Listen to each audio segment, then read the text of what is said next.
Welcome everyone to the story of one of the most unique thespians of our generation.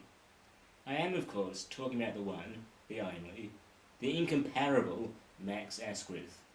From humble beginnings to lowest of lows as a working actor in Hollywood, tonight we will sit down with the man himself and get a rare insight into his journey from up-and-coming wrestling star to one of the bigger Hollywood movie stars on the planet. Welcome, Mr. Asquith. How are you today? Well, I'm well, thanks. And, you can call me Max, I don't mind. Okay, Max.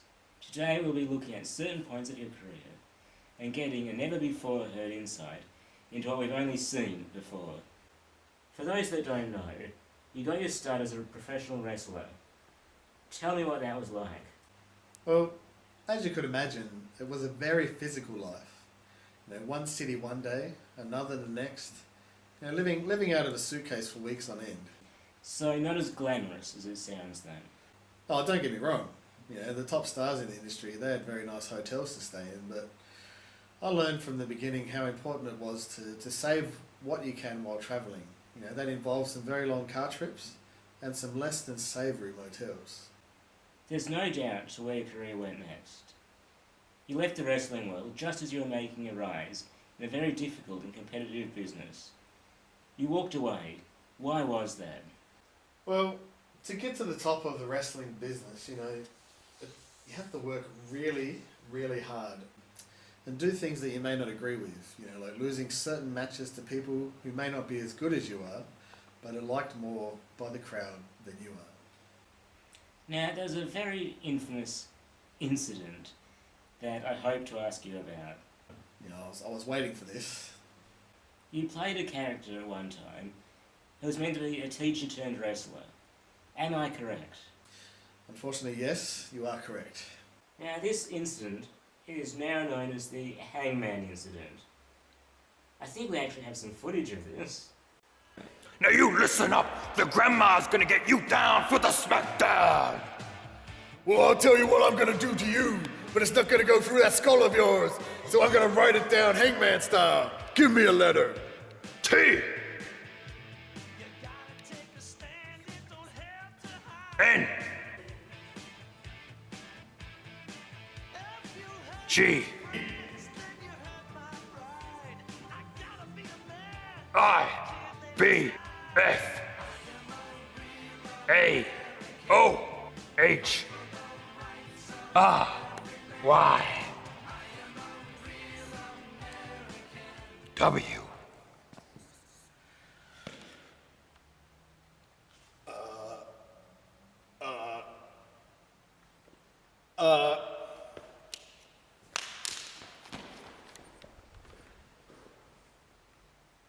Hold a minute! There are some who say this was the beginning of the end for you. Well, I can see why some would say that, but, not everyone understands the politics of the wrestling business. Well, this wasn't the only incident. It wasn't...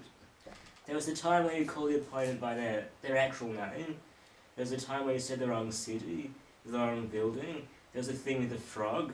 The time where you said... Well, it's politics. It's all politics, I tell you. There's so much politics going on. Okay, so upon leaving the wrestling business, you embarked on an interesting career change. You went to work as a stage performer. Well, it was a natural progression for me from in-ring to on stage. You obviously never saw my star turn as sheep number 2 in the nativity at my school.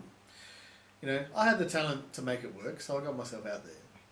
Okay, we've got some footage here in one of your favourite roles. You played Amos Hart in Chicago in what some would say was an intriguing performance, to say the least. Yeah, I'm trying to make my name. I ultimately wanted to get to Broadway, and this opportunity came up to play one of my favourite characters. How could I say no?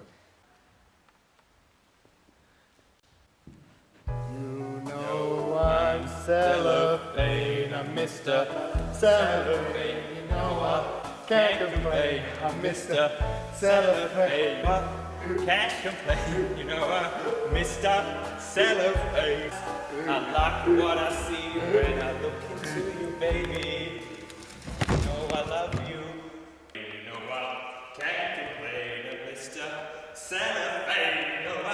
Okay, so interest in you is said to have dropped after this incident.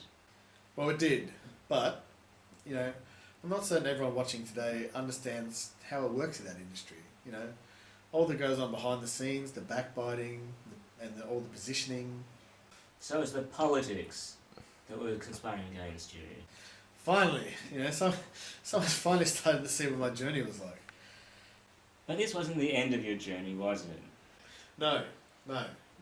You know, California, Hollywood. You know, I wanted to get there, so I was still chasing my dream of becoming an actor. You know, I worked odd jobs. You know, I auditioned all over the place.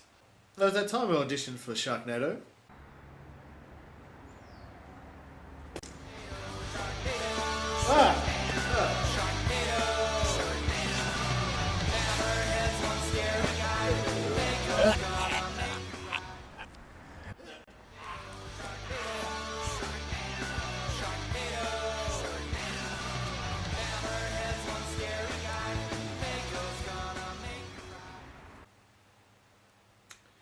And I went for a part in Harry Potter.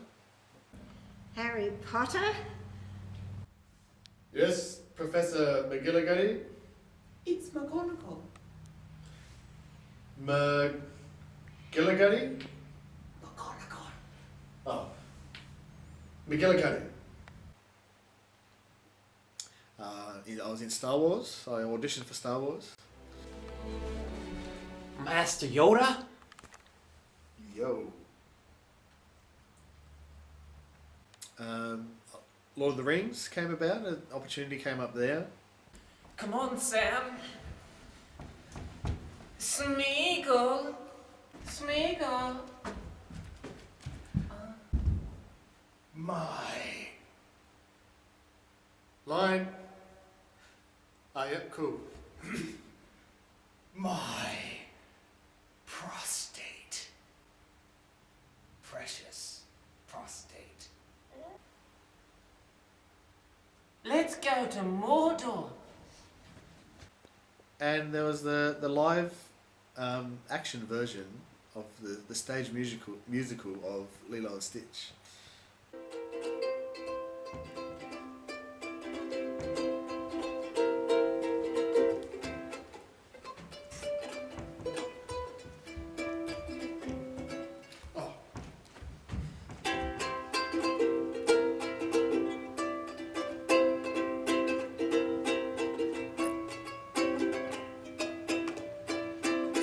And that journey has finally led you to your current role. That it has. After all the years of battling, all the politics of this industry, you know, I was finally able to land a starring role. Ah yes, the politics. So tell us about your next project. Well, all I can say at this time is that I played the villain in the upcoming blockbuster of the summer. So you say you play a villain? That might be something that you're finally good at. That is all we have time for today. Please thank my guest, Max Asquith. Thanks for having me. Wait, what?